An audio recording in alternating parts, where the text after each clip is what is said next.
Hello, everyone, and welcome to They Poked the Bear. And remember that we are the bear, and they poked us, and because of that, we are fighting back. And there's going to be a red tidal wave coming this fall in Washington, and we're going to take back our country. And as a citizen candidate, I need your support. I need you to share anything and everything that you feel comfortable sharing and letting other people know about me. This week, we're going to talk about money in politics. And also, we're going to talk about my pledge to America.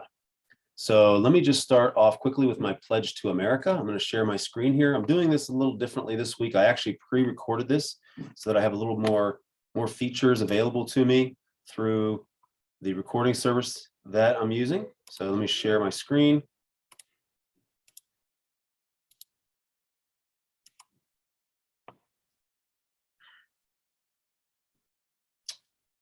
And you should be able to see this now. My pledge to America. I wrote this and I just put it out on Saturday. And this is very important to me.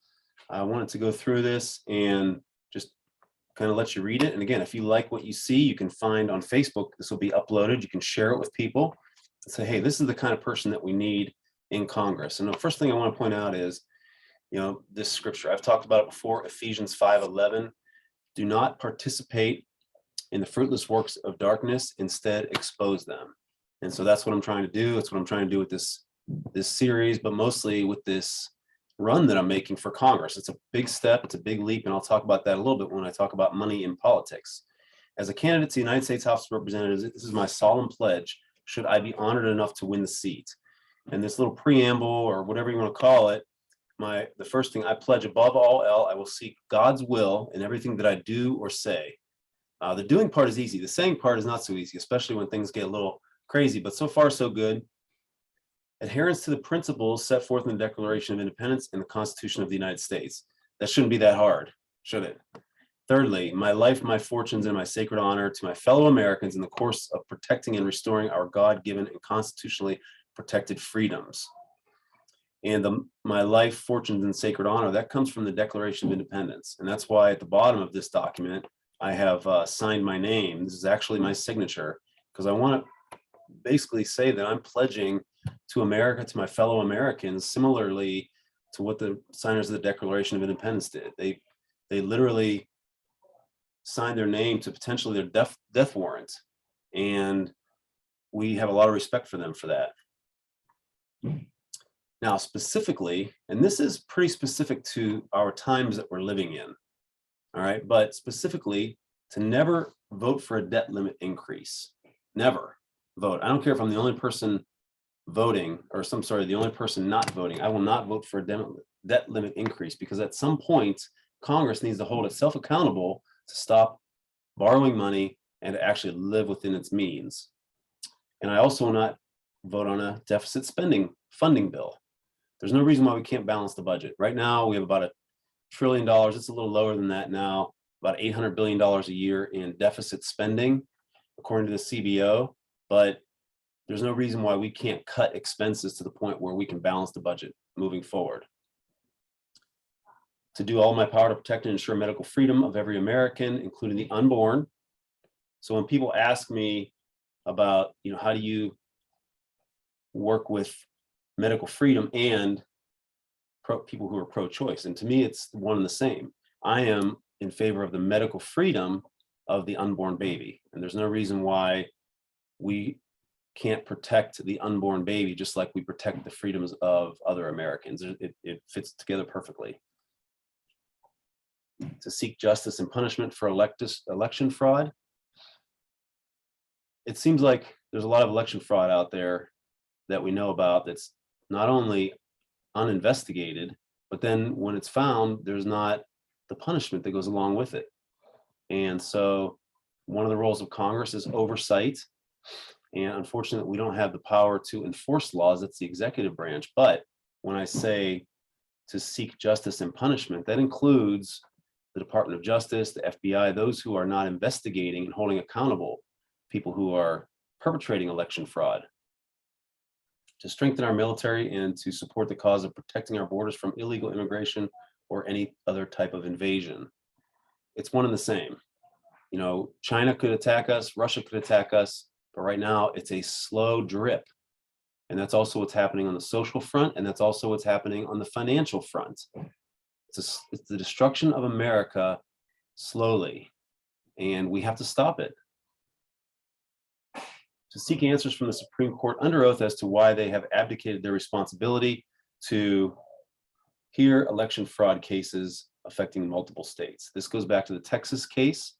I want to get the Supreme Court justices, or at least the Chief Justice, under oath and have him answer more completely, why did they not take the Texas case? That's simple. We have an oversight role. The Supreme Court is co-equal branch to Congress, and so there's no reason why we couldn't do that. Now, that'd be a fun little battle because I'm sure they would fight it, but that's one of my goals. And it's something that nobody else is talking about. To advocate for the constitutional amendments for term limits for Congress and a balanced budget requirement. Again, term limits, I think is going to get rid of a lot of the fraud. I talked about that last week. And a balanced budget amendments. People can have arguments against a balanced budget amendment, but the fact of the matter is what they're doing now is not working. It's just not working. To seek to reduce the size of the federal government and divesting its power by eliminating certain unconstitutional departments, consolidating others, and to impose more rigid financial oversight on the remaining ones. I want to shrink the federal government. That's simple. Send that, and also along with that would come tax cuts. Send that power back to the states. If they want to reimpose their Department of Education, if they want to implement their own form of various safety nets and whatnot, then they can do that. Even if they want to have their own, basically Obamacare, they can do. They have a right to do that, but the federal government does not.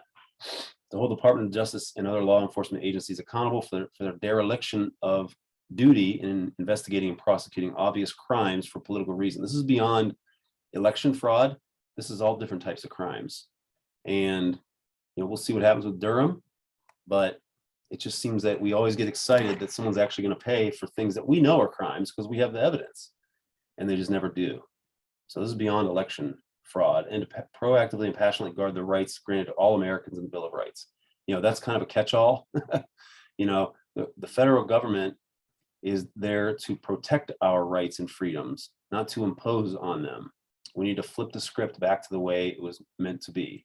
And some of this will take some time, but my goal is to start steering the ship back in the right direction.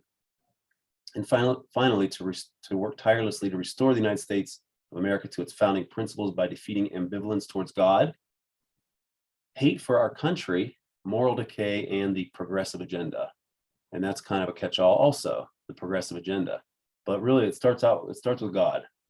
And if we have more and more ambivalence towards God, then I think that goes hand in hand with the moral decay and the hate for our country that we're seeing. So I sign it at the bottom here, and I am you. Anybody watching this, I am you. I'm not a career politician. I never aspired to be. I want to be not only your voice. A lot of politicians say that they want to be your voice, but I want to be your feet, for lack of a better metaphor. I want to be the action that you are hoping that you could do, or wishing that you could do, or hoping that somebody will do, that we've been waiting for 10 or 15 years now, since the beginning of the Tea Party movement. We've been waiting for someone to actually step forward and make things happen. Now, there's people who have stepped forward and had the right intentions. They just didn't have a good plan. I've got a better plan. And I'm not going to talk about that today just for the sake of time, but tune in next week, and I'm going to talk about my plan to actually get some of these things done. All right, so the second thing I want to talk about is money in politics. And if you guys remember the McCain-Feingold Act, which was the campaign finance reform bill, all they talked about for years as they were trying to push that thing through was, we're going to get money out of politics. And I don't remember what year it was passed. It seems like, it was probably 10 years ago, maybe longer. I don't know. All I remember is they kept saying, we're going to get money out of politics, money out of politics. Well, as soon as they passed that, there's more money in politics now than there ever has been. I was having a conversation with a pretty prominent Ohio politician this week, talking about how much money he spent during his congressional campaign, and also how much money it's going to take in this 13th district to win. And he said, I have no chance. He goes, you have no chance. And I said, if the election was tomorrow, I'd have a chance, because I guarantee I know more people in this district than anybody else that's running. There's people from outside the district that came in from Cuyahoga County and other counties. And the ones that are from this area, they're just younger than me and don't have nearly as many relationships as I do. So I guarantee that if it was held tomorrow, I'd have a better chance. Now, obviously, they're going to be able to catch up and pass me potentially because of their money. But that's why I need you to help spread the word, one person at a time, one post and one share at a time. And this could be done. We can do this. And I was told that I've got 4 opponents that say they can raise between $500,000 to $1 million. Can you believe those figures? How do you spend $500,000 on a primary campaign? I mean, how many radio ads and TV ads do you have to have in order to spend $500,000? And he told me that, one of the things they spend their money on is they have a political advisor, they have a Facebook or social media advisor, they have this advisor and that advisor. He went down the list and he said between the 3 or 4 advisors they're going to have, they're going to spend 30 grand a month on those types of advisors. And I don't have any of that. I do have a social media consulting company that's helping me not only with the content, but also with just making sure that it looks professional. And I felt that that was a good investment while I go out and do my thing on the road and just trying to talk to as many people as possible.